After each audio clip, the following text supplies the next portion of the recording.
Before we get in the program, Holly, it's time for this week's Joke of the Week. So, I started growing some fungi in my garden, but it failed miserably. And you know why I think that was? Because it was fungi or a mushroom fell over. Because, there's mushroom for improvement. More okay. Like mushroom? Mushroom. Okay, Yeah. all right. This week's garden joke is brought to you by Rescue.com. American-made rescue products keep your family, home, and yard protected from pests, insects like wasps, hornets, yellow jackets, flies, ants, and more. Learn more at Rescue.com. That's RESCUE.com. So, over the years, weaker soil will directly impact your crop production. This is true in the vegetable world, in the gardening world, even in the hunting world. In hunting, in hunting, those who are not familiar with it, hunters or property owners will build areas of food plot for animals to come in to feed, so they have a higher nutrient value of intake, so the animal is healthier upon harvesting it. So it also holds true in agricultural world because of the soil and the dust blowing the soil away and the weakness and the chemicals, and in the backyard garden as well. So we're going to try to break this all down in a very simplistic way, in which this is a 2-hour conversation we're going to have in about 12 minutes. Yeah, so there's many different things that contribute to this. A lot of it comes down to reduced soil biodiversity, and this does impact crop yields, even, for your own home garden. So one would be things like heavy machinery, compacting the soil, things like that, even you walking on the soil. This makes a difference, whether you realize it or not. You think, I don't walk on it that much. But over time, compacting that soil does have an impact on it and decreases biodiversity, especially some of the fungi, microorganisms, etc. Well, in the big ag industry, it used to be, and a lot of farmers will, what they call no-till, means they don't till up the soil. They go in with a planter that's designed to put the seed in the ground with whatever covers currently the old soybeans there, the old clover, and then the tractor does compact it. And it used to be a recommendation every 7 years to go in and till that soil up. You plant in that grass or whatever the field is, but then you spray harmful chemicals in order to kill the grass, in order to get the plants to grow without competition. So you're kind of defeating the purpose on both ends. Right. And the compaction, whether it be, from you or from any sort of machinery, which has to be done either way. That does make it harder for the plant roots to absorb the nutrients. And the compaction isn't just once. You walk through your garden enough, it continually gets compacted. It's like a sidewalk. Yeah, pretty much. And that's why either you have distinct grow areas and permanent walk paths, or you change your formatting and go strictly to raised beds. It's no wider than 4 foot, because then there is no compaction at all. Yes, there is a certain amount of compaction in the realm of rain beats the soil, and it kind of it decreases the level of soil in the raised bed. And then you have to refurbish that soil every couple of years. Yeah. So then also altered weather patterns. So the changes in the rainfall, the temperature, the frequent extreme weather events. This can disrupt natural nutrient cycles, and it also accelerates soil erosion. And if you have heavy rainfall, and it may not look like a lot of soil erosion is occurring, it does occur, because soil erosion is not typically something that occurs in mass. It occurs over time. And we're kind of referring to the last 10 years of the less nutrient-dense soil. The data input. And yeah, here's the thing. You go out in your garden today, this afternoon, and you take a 1-gallon watering can and pour it on the ground. Watch how that water disperses, and watch how and what it takes away just in that 1 gallon. I can do that with my, the plants on my porch. Mm-hmm. I can see where it makes, if I hold the watering can too close to the soil, it makes an indent. It disperses it. Yeah. So another issue is pollution. So that could be anything from our own pollution, if we use some sort of pesticide, synthetic fertilizer. This can be just pollution throughout the air. This can be pollution from your neighbor. It just is any pollution.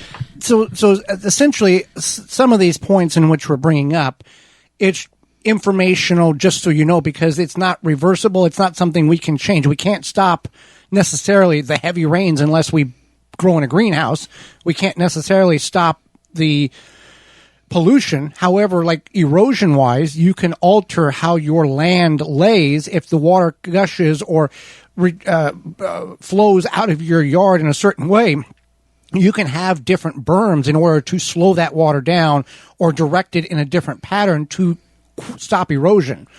I revert back to the big ag industry. There are what is called waterways, distinct areas in the field that typically are in lower outlying at the bottom of hills where the water will be taken away and it's very thick grass. And some farmers will actually go in and put different barriers, like dig a ditch and put several layers of straw bales in order to put like dams in that to slow the water coming off the field so we don't have 2 or 3 foot gullies that we don't see and the tractor falls in, and that's when damage happens. Not only the tractor, but if you're not aware, you can be dislodged from the operational platform and it could end fatally. Great. It's just facts. It is facts. Just facts and reality. So healthy soil has beneficial fungi, bacteria, and so one thing you can do is you can feed your soil, whether that be adding your own compost that you make, adding other compost, compost teas, fertilizers, organic fertilizers, etc. Anything that's going to help feed the worms, feed those beneficial fungi, feed the good bacteria. This is how you can improve your soil. You can't really do anything about big ag, unfortunately, and it's going to exist, and that's perfectly fine. But in your own backyard, you have a lot of control. Yes. So you can make your own compost. You can find a reputable compost manufacturer locally. That's all they do is make hundreds and hundreds of yards of compost from locally sourced, safe material. That knows the input and output of their operation, that they know what's coming in and they know what's going to go out. In city municipalities where they pick the leaves up or yard debris or trees every so often, and they take it to a yard and compost it up and may allow the citizens to come in and purchase it or get it for free. You don't know what's in that. No. Because anybody can throw anything in it and spray whatever they wanted on what they've thrown away. And based on the conditions of the particular chemical, it may intensify it or it may not neutralize it because of the heat, because some of these are so persistent that it can do damage beyond what is repairable in just 3 or 4 or 5 years of remitigation of soil. Right. So, yeah. Another thing to mention is that there's becoming less and less cover crops, and cover crops do help feed the soil. This can occur whether this be on a larger farming scale or even in your backyard. If you are not going to grow in an area anymore, or you're holding off, maybe you know that next season, next summer, you have a lot going on and you need a smaller garden, you can plant cover crops, and cover crops will help feed that soil. Unfortunately, cover crops does not allow the weeds to just take over the bed. No. It could be for you. Essentially, that's kind of what it is. Yeah. So these are things that you can do.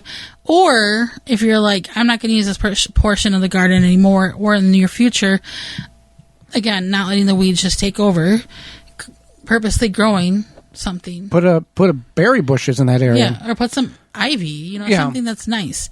Especially if it's an area that maybe you're not going to use as like a yard situation.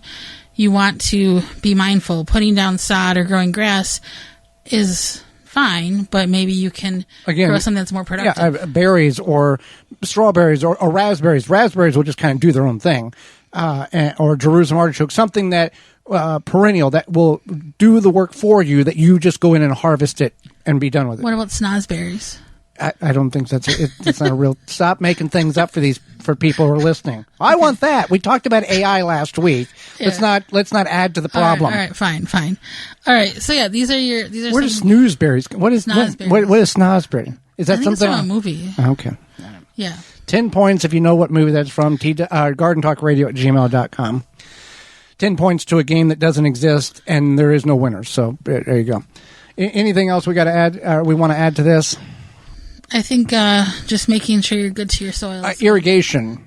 Irrigation proper irrigation and watering, we recommend at the root system with a drip irrigation system to control the moisture so you're not watering and just gushing water on and causing that erosion issue. And the water's getting to the particular plants that it needs it and not watering everything or encouraging the flourishing of weeds in the garden that's competing with the plants in which you're trying to grow. Correct. Yeah. And with irrigation, proper irrigation, you can add certain organic nutrients in a liquid form to take it directly to the plant's roots if necessary. Follow the instructions on that and the proper irrigation system. Not all irrigation systems are adapted to that particular distribution of fertilizer. You have to have the correct one. Right. So that being said, yes, Walton's can be the correct place of your purchases for meat processing and spices.